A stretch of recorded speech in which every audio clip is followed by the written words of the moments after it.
Why don't we begin? This is the MED Pension Committee set for March 6th, 10 a.m. Appreciate everybody joining. We have quite a few people. We have people on the phone and a few people here, so we'll work down our agenda. We'll start with a prayer real quick, if we could. Dear Heavenly Father, we pray that you're with us today as we go through our decisions. Help us exercise our discernment to the greatest extent, and we just pray for wisdom in Jesus' name. Amen. Amen. Pledge of allegiance real quick. Pledge of allegiance to the flag of the United States of America and to the republic for which it stands, one nation, under God, indivisible, with liberty and justice for all. All right. Ended up without an agenda. Is it in here? Yeah, it's in there. Oh, I got it. You have a nice cover sheet over it. I appreciate that. Very nicely done. All right, so first let's consider the minutes for October the 5th, 2020. Is there any changes? If not, I'll make a motion to approve. I second. All in favor? Aye. Okay. Ms. Boone, a report? Tammy, okay. Ms. Holland today. And Ms. Holland. Good morning. Report on MED pension money market assets. Thank you. Yes, so this report looks a little different than previous reports. I just wanted to bring you up to date on where we are, what we still have in the money market position, and the activity from when we sold all the assets and our purchase that we made in October in preparation of all the distributions. So the report was run March 1st, so we had made many of the distributions, the monthly regular distributions, and then the lump sum distributions. We show a balance of $16,334,216, which is in a daily liquidity money market position, earning a little bit over 4.4%. So that money is there waiting for kind of the final termination, the remainder of the distributions, and wrapping up, closing the plan. So we're just sitting 100% in liquidity. That's the first page in the presentation you have, and the second. And then the other information I've brought for you is the purchases and sales that we made since the last meeting in preparation. So the majority of those were made in October, the 5th of October. That's when we pretty much took the portfolio to cash. And then we purchased at the same time, I think the trade date was October 11th, a U.S. Treasury bill that came due on February 7th. So on February 7th, we had $24,380,000 mature. We paid $24,086,464 for that. We buy them at a discount. They just mature to that face value. When it matured, then we just left that in that money market position.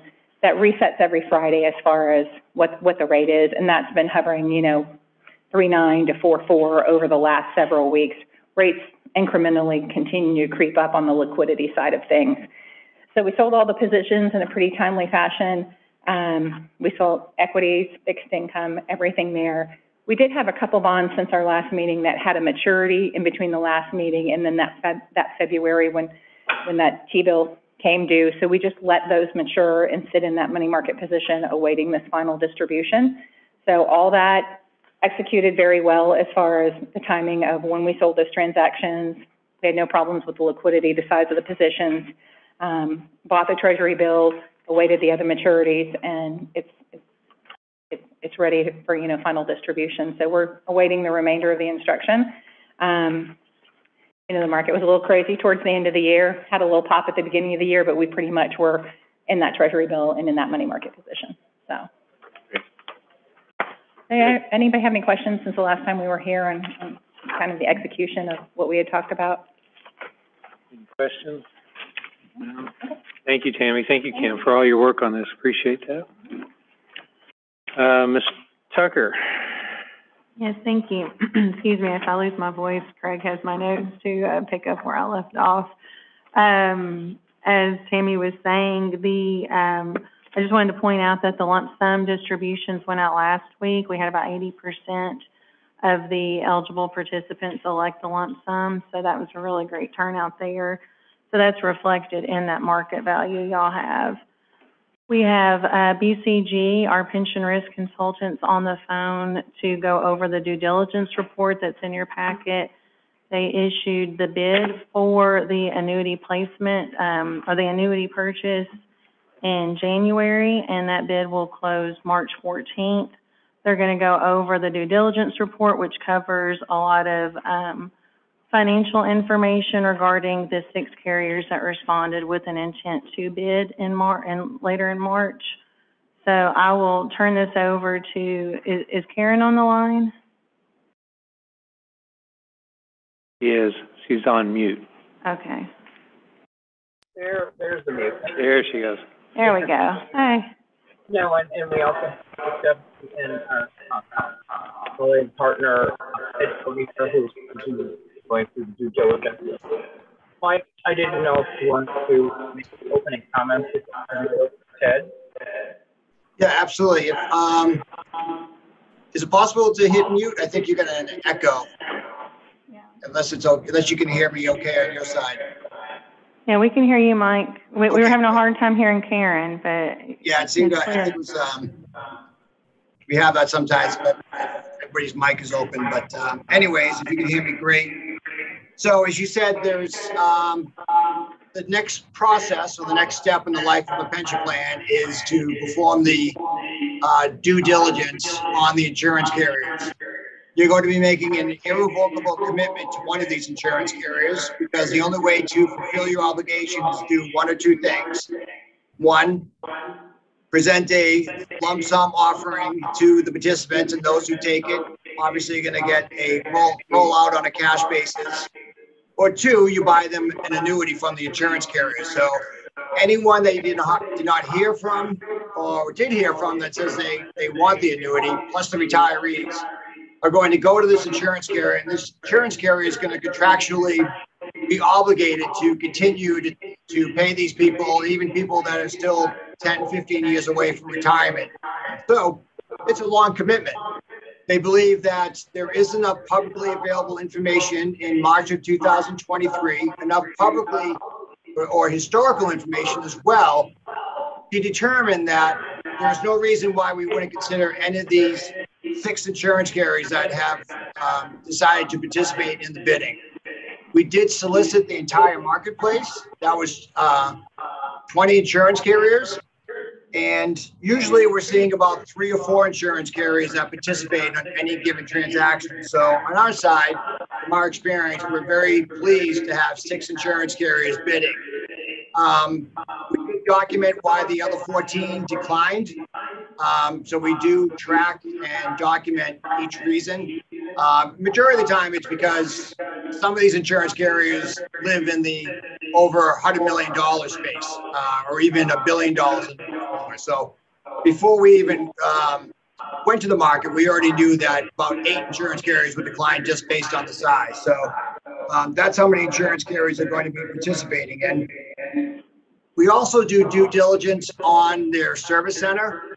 And as you can imagine, because of COVID, we have not been able to visit these insurance carriers like we used to.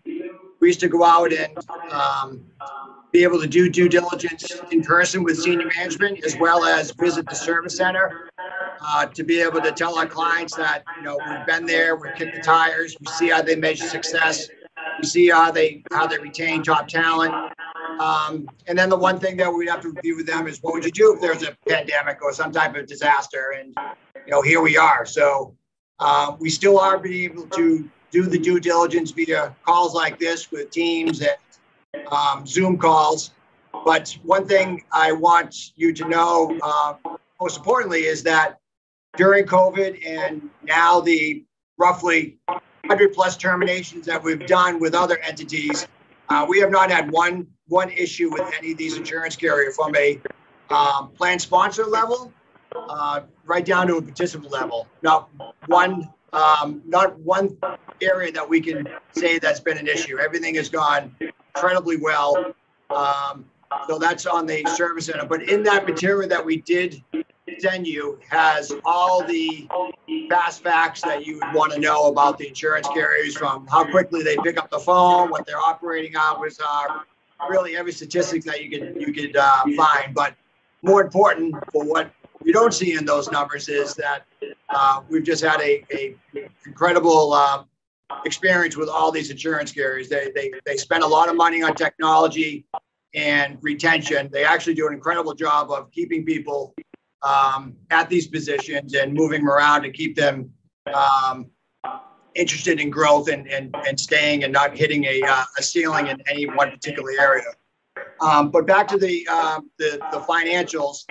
So the 95-1 is to determine which insurance carriers meet that safest available annuity definition. So we have a model that we're going to review with you that hopefully by the end of this call, everyone on this call will feel confident in each of these insurance carriers. One other thing that I want to point out is that we did do this due diligence on the city's behalf, independent of price discovery, and that's really key. And the reason we point that out is that before we even knew which insurance carriers were going to quote, we still don't know who's going to have the lowest price. We independently determined that all of these insurance carriers are suitable for this transaction, meaning they independently satisfy DOL 95-1 without having any bias about who has the best price or anything at all. The reason we want to point that out is that on any given day, obviously, only one insurance carrier can have the best price.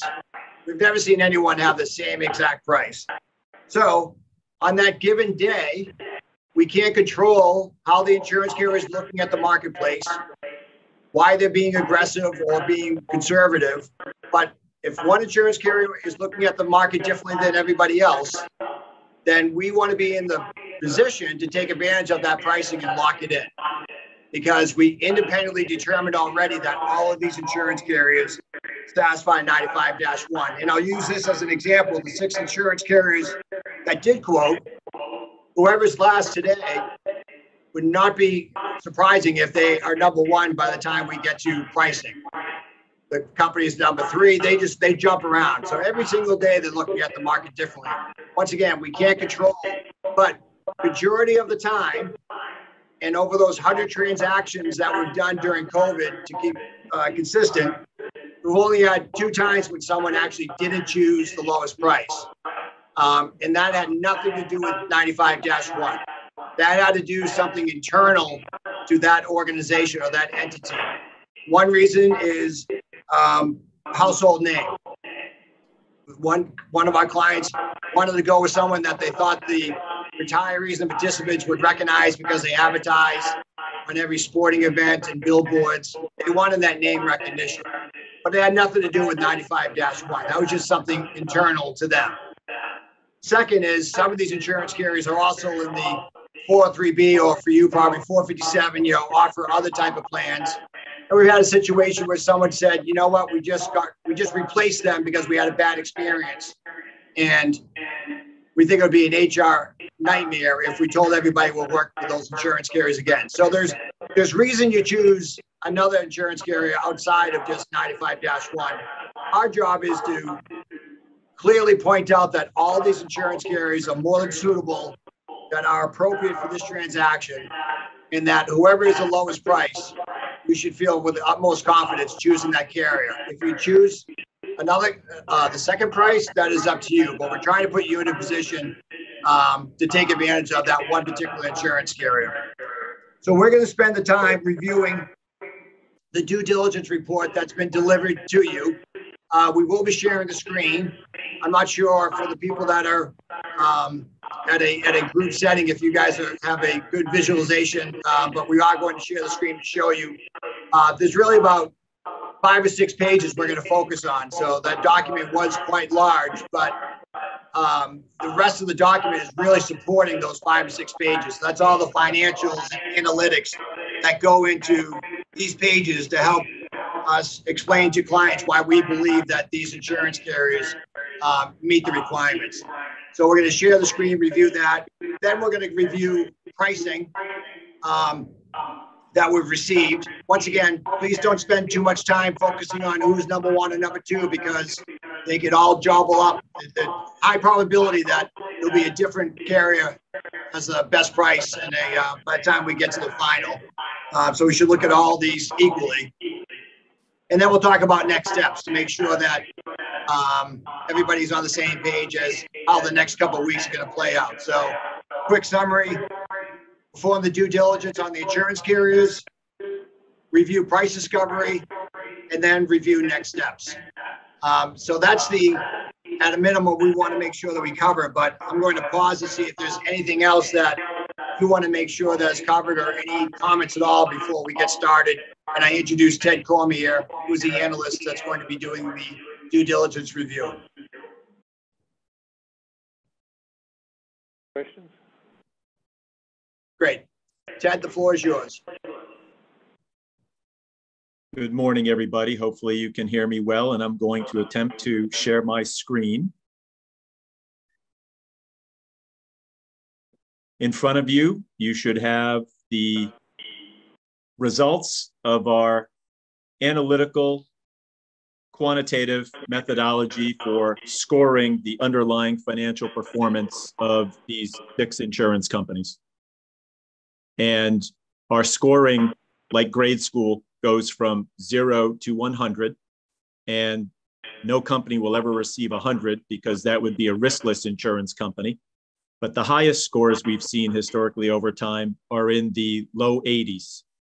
More important for you folks are companies that get into material financial difficulty are in the teens and 20s. So as you can see in the 9/30/2022 column for these total scores for these companies, the industry is a 49, down 5 points from the year-end 2021 of 54. The 2022 year has had volatile equity markets and a dramatically rising interest rate environment, which are 2 headwinds for insurers. And believe it or not, even in lieu of COVID, 2022 was a worse year, more difficult for insurers than was 2021. As the bond rates do firm at higher than historical levels recently, we believe this will be a tailwind in the sales of these insurers to effectively write better product, generate better spreads, and generate superior revenue.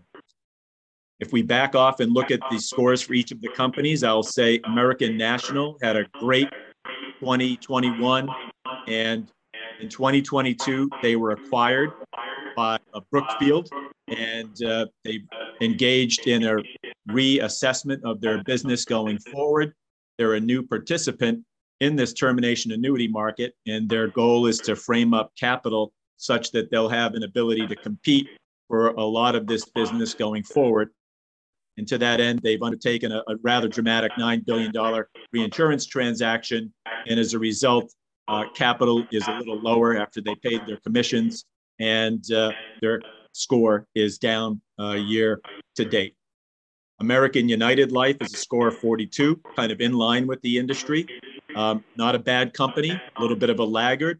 They're a relatively small Midwestern mutual, Mid-Atlantic mutual actually, and they're in the business of consolidating like mutual companies. Because they're relatively small, the revenue streams that they generate quarter over quarter for this group business is volatile. And as a result, they might do $100 million of transactions in one quarter and 50 the next. And as a result, you get a 50% reduction in your revenue production, and it makes our scoring of their company a little more volatile on average than the regular company. Not a surplus problem, not a bad company problem, just a revenue generation problem relative to its peers. CMFG Life, it's a niche company that operates in the world of credit unions and their members and employees. As you can see, they're a solid 66, 67, both periods. A very high quality company. It is a mutual as well. Midland National is a subsidiary of Stammons Financial Group. It's the lead company of a company that is in the building, development, and construction world. This is their lead financial concern. And as a result, as you'll see shortly, It's a fantastic and very fine company. Had such a banner year in 2021, produced over $1 billion in operating earnings, that with the headwinds presenting themselves in 2022, there was no way they were going to match the results of their 2021. In principle, you probably know this name. They're a publicly traded company. They have engaged an outside activist equity manager who's joined the board. They've doubled their stock price, reduced their capital, truncated or closed to individual insurance and annuity businesses, and engaged in a $25 billion reinsurance transaction, and paid a lot more cash out to their shareholders than they had in the past. And as a result, their score, while lower than the rest of the group here, is still well above the threshold of the low 20s and high teens. And because of these transactions, has a lot of balls in the air. And as a result of the cessation of a few of their business lines, we actually downgraded them, as you'll see shortly, from a strong AA+ to a strong AA. Lastly, but not least, United of Omaha is shown here with a score of 42, a little bit of a laggard relative to the U.S. life industry, but stable year over year. And United of Omaha is a core strategic asset gathering platform under the Mutual of Omaha holding company group. Mutual of Omaha is a health company, and United of Omaha allows the enterprise to diversify its revenue and business sources, with United of Omaha being the lead annuity company in the group. I'm going to show you their trend in score over time, now that we've seen where they are relative to one another at a point in time. So in this chart, we've broken up the U.S. life insurance industry into good, which is green, the yellow, which is the industry averages, and the bad, which is companies in the red, laggards, if you will. And you can see over time that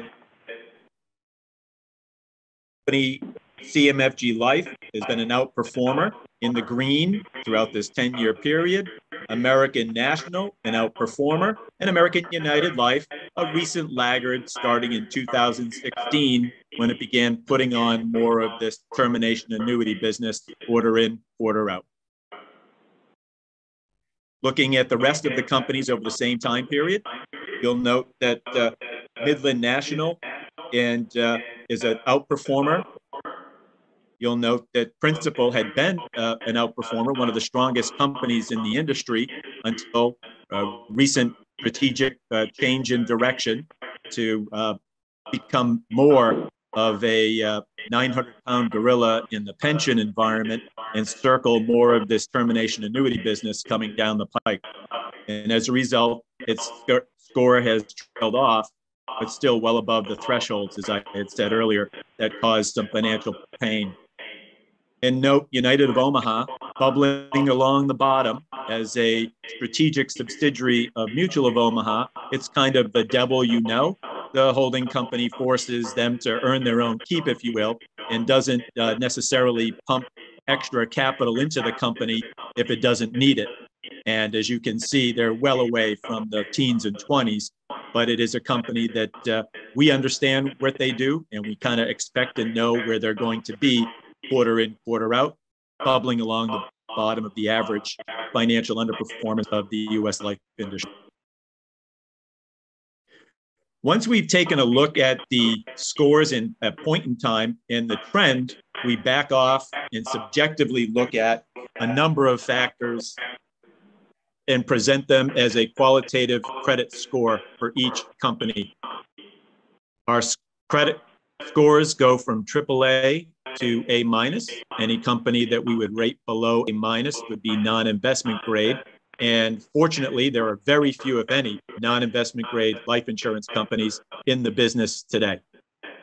You'll note in the first column here, we've got solid AA- for American National.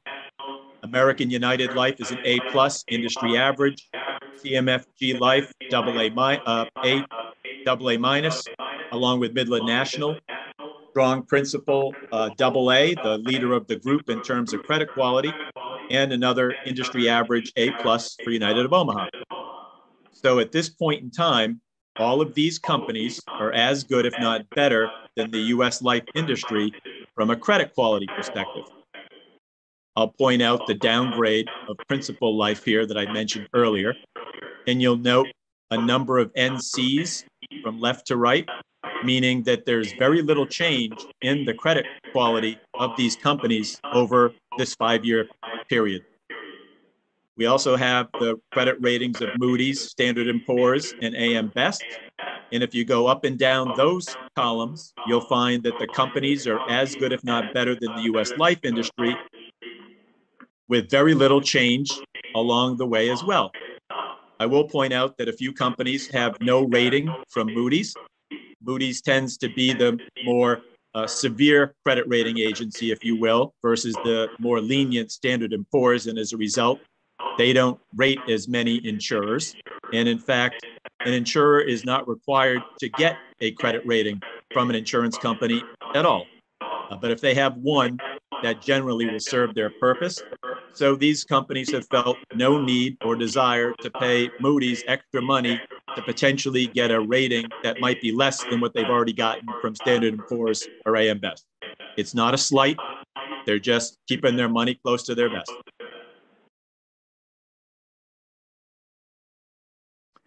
Once we've taken a look at the quantitative and the qualitative aspects of these companies, we want to step back and make sure we express to you, the client, if there are any major issues that could cause harm, material short-term harm over the next 2 to 3 years for a company, or an aggregation of issues, meaning 10, 11, or 12 of these flags all happening at once. If that were the case, the alarm bells would certainly be going off.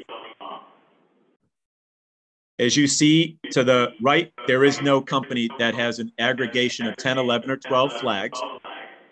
And the one company with the highest flags is Principal, which is a company undergoing a change in their strategic direction. In fact, of the 7 flags, one of them I've already mentioned, which is they've taken on an activist investor to their board as a public company.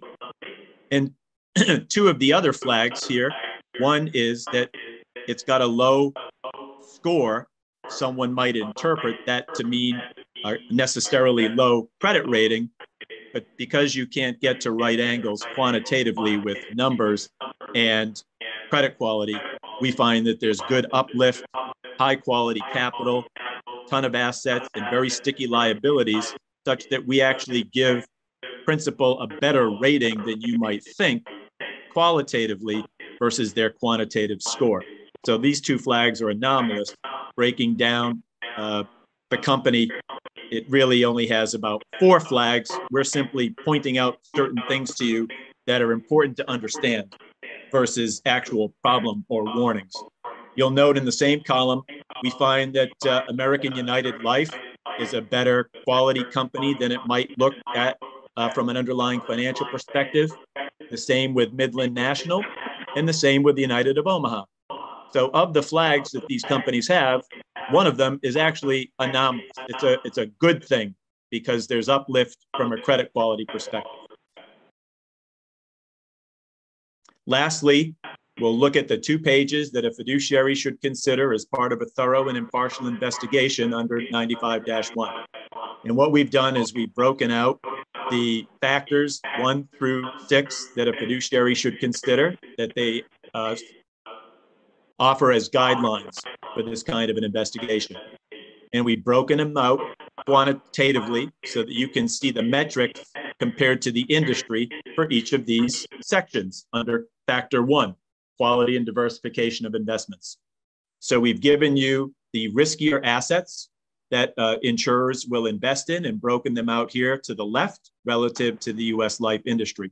And what I would say here is that Midland National has a slightly higher exposure to non-investment grade bonds along with Principal Life, and American United is pretty standard vanilla.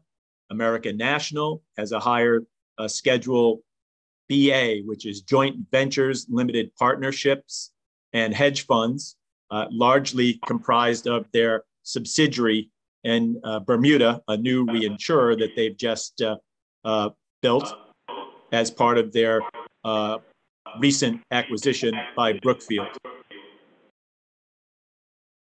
And in terms of level 3 bonds, you'll see that United of Omaha has a slightly higher level than the industry. These are bonds that are privately placed, 144As. There's not a deep secondary market to get pricing, so companies have to report 3 valuation models for each of their asset classes that they own under this particular investment rubric. Here, nobody is a quantum 2, 3, 4 times the industry level exposure to these riskier assets at this point in time. The largest asset class that insurers purchase to back their liabilities are corporate bonds. And in fact, 70% of the industry, as you see here, 70% of the investment portfolios are comprised by corporate bonds on average, with mortgage loans being the second largest class.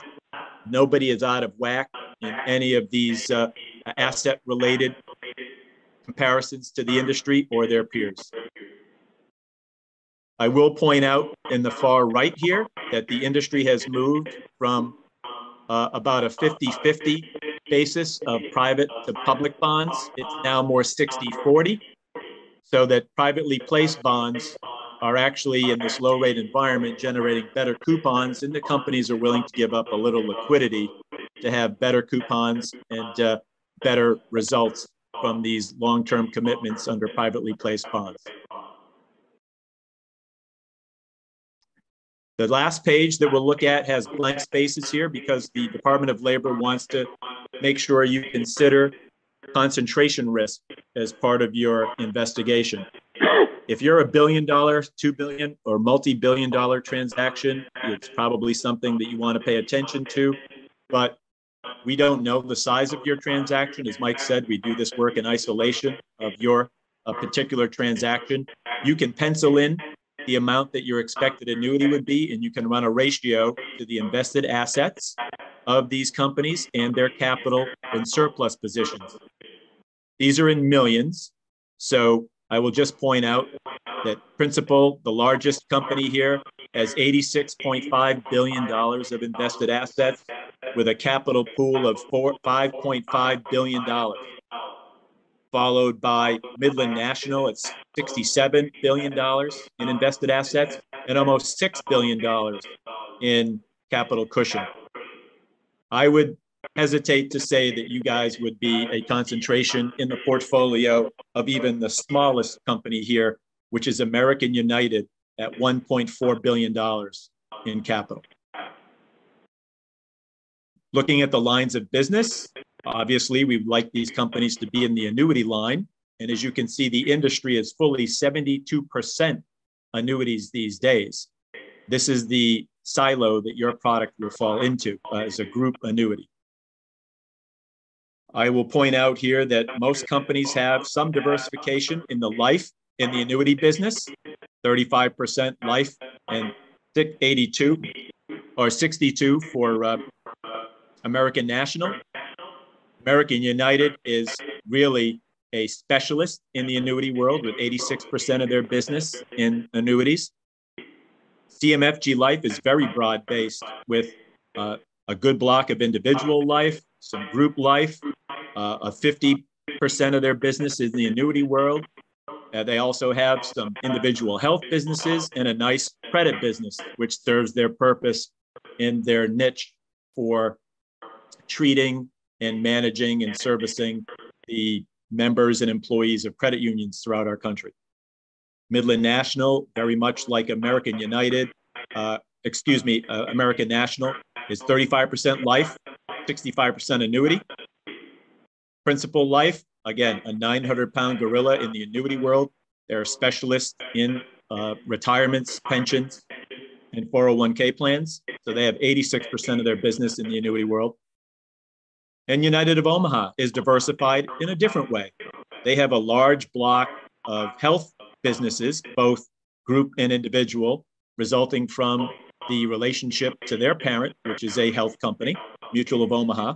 But they got a nice block of annuity business and life business to fall back on if certain of their businesses or the economy is working in one direction or another against one of their other businesses. So you have some very diversified companies here, some life and annuity diversified companies, and then you have some annuity specialists comprising the group. Lastly, I'll point out the National Association of Insurance Commissioners risk-based capital ratio. Much like the Treasury now requires banks to provide stress tests every year, the examiners in all 50 states that companies are licensed to do business in require a calculation that expresses how much capital they have, how much cushion to pay for all of the investment, insurance, and business risk that they've undertaken throughout their year. And as you can see, the industry has about 4.7 times the amount of capital and surplus required to pay for all of the promises they've made and the risks and exposures that they've taken. All of the companies are over 4 times the amount of capital required to pay for the promises they've made and the risks that they've taken.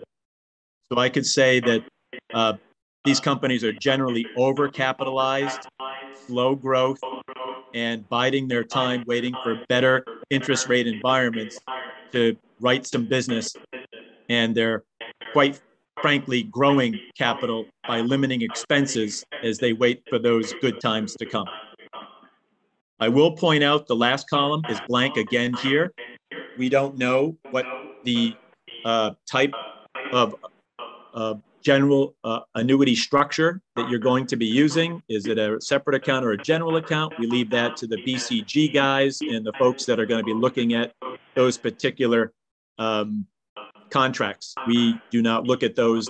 We're not lawyers. We don't understand which company is offering what particular program at this stage of the game, and are unable to basically opine on it, but you can certainly write that in there and discuss that with the BCG folks.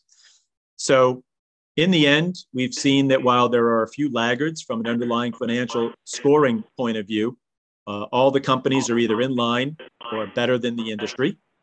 The credit ratings of the companies are very stable and as good, if not better, than the U.S. life industry.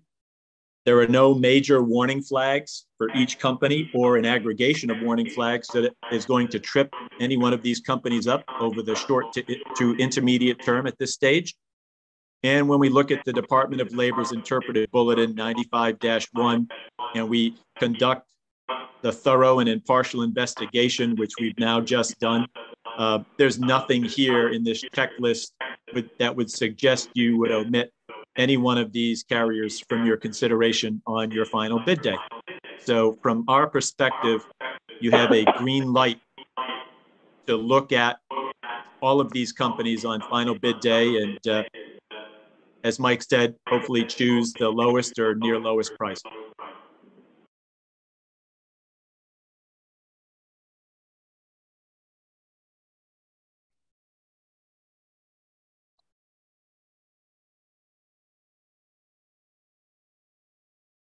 Good. Any questions? The American National Insurance Company was bought out by this Brookfield, and I guess that's a company that's been set up in Bermuda. Is that correct? That's correct.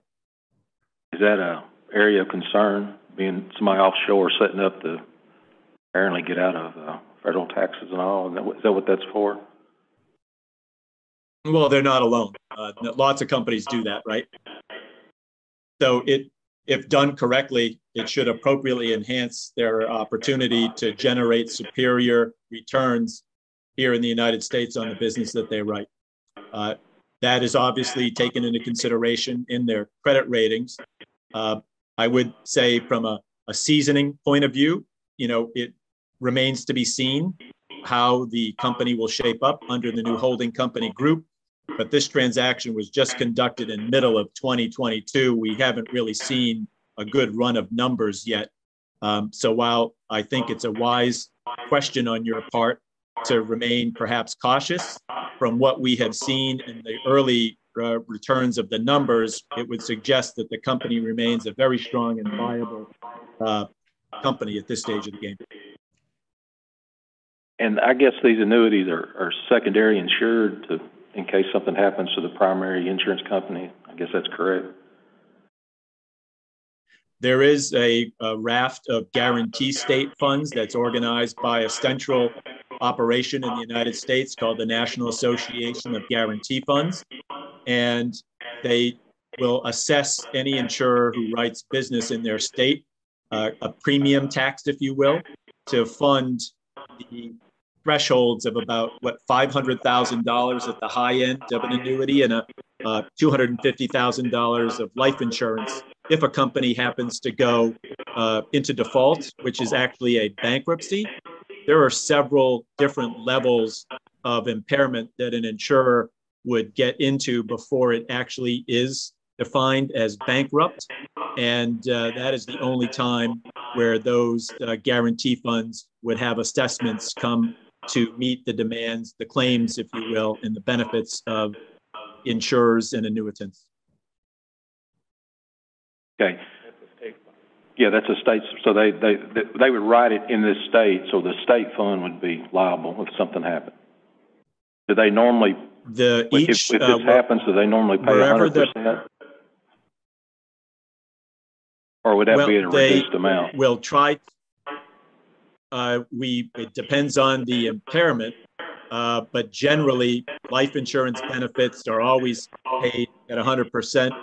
And so far, in terms of the one major debacle that we've had, there were folks that were paid, I think they had to come up with about 20 cents on the dollar, if you will, out of bankruptcy court to make all of the policyholders whole, which over a very extended period of time, I believe, was done.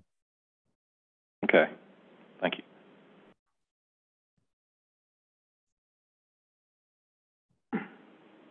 Any other questions? Good. Well, thank you. And for the record, I would just allow, for the record, this might support your questioning in terms of the state guarantee funds. There are 1,200 U.S. life companies. There are 20 or so who write this particular product that you're looking at. So when a guarantee fund makes assessments to the companies that write premiums in their state, there are a lot of companies that they can go after to pay those taxes, if you will, assessments for covering any holes in the guarantee funds.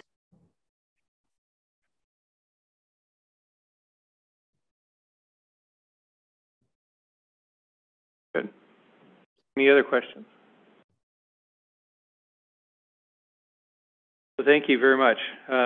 Good presentation, excellent analysis, and tremendous amount of information. I think we'll. I believe, was Mike going to go over the preliminary pricing? I have one more. I won't. I know you guys have other things on your agenda, so I'll get right to it. I know everyone's seen this, but I'm just going to pull up the pricing. It's now, even though I said that, don't put too much weight into this as far as who is the lowest right now. But the good exercise gives you a sense of how the market as a whole is quoting your remaining liability. So it's a very good exercise to understand that where does things stand today.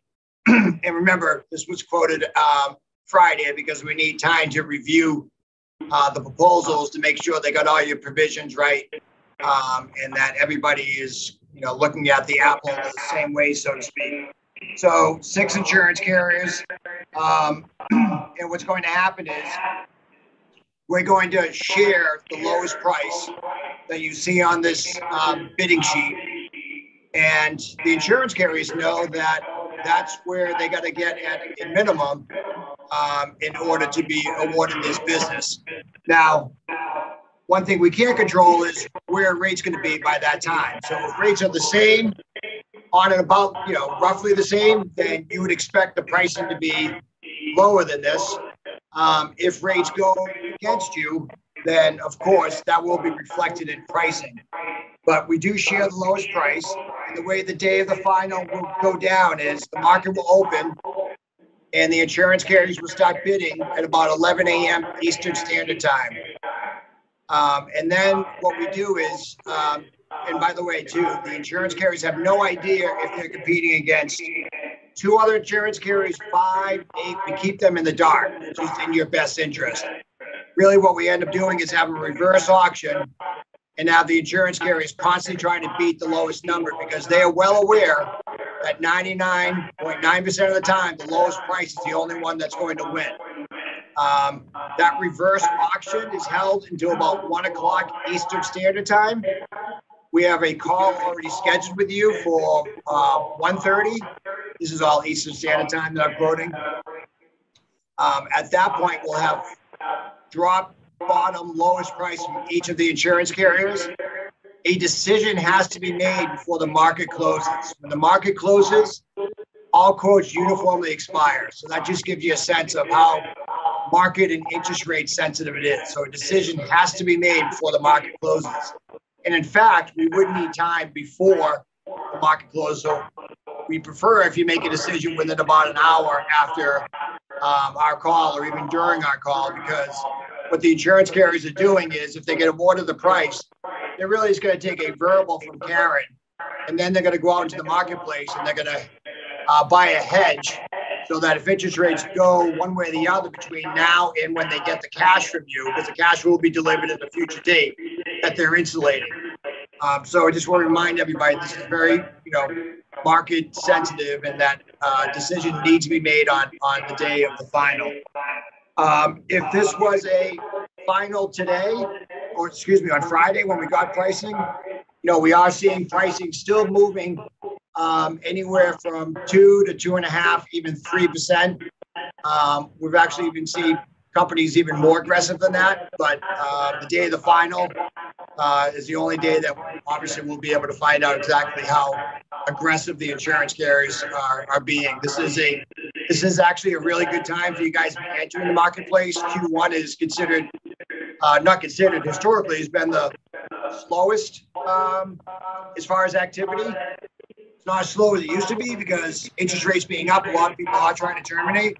But this is probably from a capacity standpoint, insurance carriers are not overloaded. So we certainly have their attention, and I think that's reflected in why we're able to get 6 insurance carriers to participate.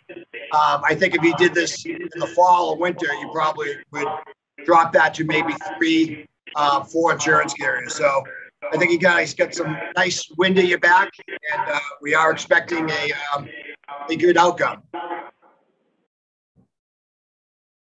Any questions at all on anything reviewed next couple of weeks, or anything that you had expectations that we were going to cover today that I didn't?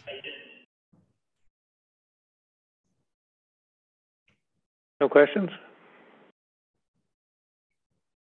Good. Great. Well, we're trying to keep it under an hour. It looks like we're about 50 minutes, so I'll leave it to you to dismiss us or for questions. If you could hold for just a couple of minutes, Mike. Sure. For the committee, the next step would be for y'all to consider the resolution that was in your packet. And part of that resolution, you can approve some or all of the carriers that were listed in the due diligence report. What we'll do after that is we'll take that recommendation to City Council on Wednesday for their approval, and also ask that they authorize the city manager to accept the best price from the list of carriers that y'all recommend. So that will happen, as Mike said, that final bid date is March 14th, and because it is such a tight timeline, it's very similar to how we do bond issuances, where the city manager is authorized to accept that best price, just because of timing needs. I'm happy to answer any questions, and Adam's here as well regarding the resolution. Any questions about the resolution? It does show a blank on the carriers that y'all are approving, and that will be completed once you make your recommendation and vote, and the final minutes will reflect which carriers y'all, authorize.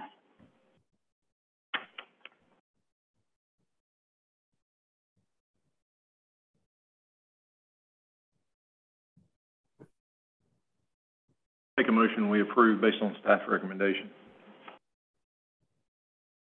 Okay, motion and a second. All in favor? Aye. Any opposed? Motion carries. Thank you all. All right, can we let those on the phone? Yep, our friends at Cowden BCG, I think we are, complete with your portion of the meeting, so you're welcome to stay and listen to the rest or sign off. Certainly you're welcome, but I wanted to say thank you for all the hard work on this and the presentation. It was excellent. Yes, thank you. Thank you very much. All right, thank you, everyone. Thank you. Thank you. Bye. Okay, any other business before we go to, I have some information items, but any other business? None? We want to, the information is just the invoices? Yes, that's just a listing of the invoices Okay. that we've paid, I believe since the last meeting. So we've got the Cowden invoices for their lump sum and plan termination services, and I believe the BCG invoices, I think that's half of them. We still, I believe, have 2 other payments remaining, and we'll have at least probably 1 or 2 payments remaining for the Cowden as well. USI, I believe that's just our routine actuarial services. And then you have your compliance letter, which we get every year from the state regarding that we're in compliance with state law. And I think Employee Services just included some other information for your reference for BCG with the contract and timeline and all of that. Questions on that? Did you get your question answered? Good. Money's transferred, so it's. Yeah. It's got to be dispersed, I guess. All right. Well, thank you all. I appreciate it very much. Process will go on Wednesday. We'll take to council a resolution, the pension board's resolution, pension committee's resolution, and have them pass a resolution. And then we'll wait for our bids, which are set for next Tuesday, Erin. Is that it? Next Tuesday, the 14th, that's The right, 14th. good morning. Tuesday, the 14th, 12:30, our time. I think the bids close at 11 our time or 10, and then we have the meeting with BCG to go over the pricing at 12 or 12:30. Let everybody know how that results. Shoot you out an email so that everybody's up to speed, and we'll roll forward. Thank you very much. Appreciate it. Meeting adjourned.